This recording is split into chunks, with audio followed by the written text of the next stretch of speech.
आज तो 7 વાગી ગયા હતા અને મારે થઈ ગયું હતું ઉઠવામાં મોડું, તો ફટાફટ કામ કર્યું અને તૈયાર થવાનું હતું. અને આ જો ખિસકોલીનું બચ્ચું છે ને ઉપરથી પડી ગયું હતું, તો મેં થોડુંક પાણી પાયું ને એવું કર્યું અને ફટાફટ નાહી ધોઈને રેડી થઈને અમે નીકળી ગયા હતા. સારું.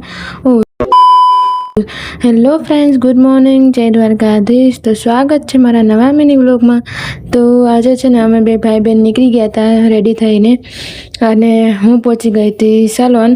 અને સલોન પહોંચી અને મેં મારું સાફ સફાઈનું કામ કરી દીધું ચાલુ. અને સાંજે છે ને ભાઈ આવ્યો તો લેવા, પણ આજે તાજિયા હતા ને તો ગરદીના નીચેથી ના ગયા, અને એટલે અમે પુલ ઉપરથી જ ચાલ્યા ગયા. અને મેં કીધું આજ તાજિયાના દર્શન થઈ જાય તો સારું, પણ તો એ સારું કહેવાય કે એક દર્શન તો થઈ જ ગયા. અને આજે છે ને ઘરે મમ્મીએ મસ્ત મજાનું જમવાનું બનાવ્યું હતું અને ભૂખ પણ એવી લાગી હતી, એટલે મેં કીધું મમ્મીને કીધું ચાલો હું પણ ફટાફટ તમારી હેલ્પ કરાવું. પછી મેં બાંધી દીધો હતો લોટ અને મમ્મી બનાવતા હતા પૂરી. અને મમ્મી ગરમા ગરમ પૂરી બનાવતી ગઈ અને હું બેસી ગઈ હતી જમવા. તો ચાલો તમે પણ જમવા. હવે મળીએ આપણે નવા મિની બ્લોગમાં. Bye bye.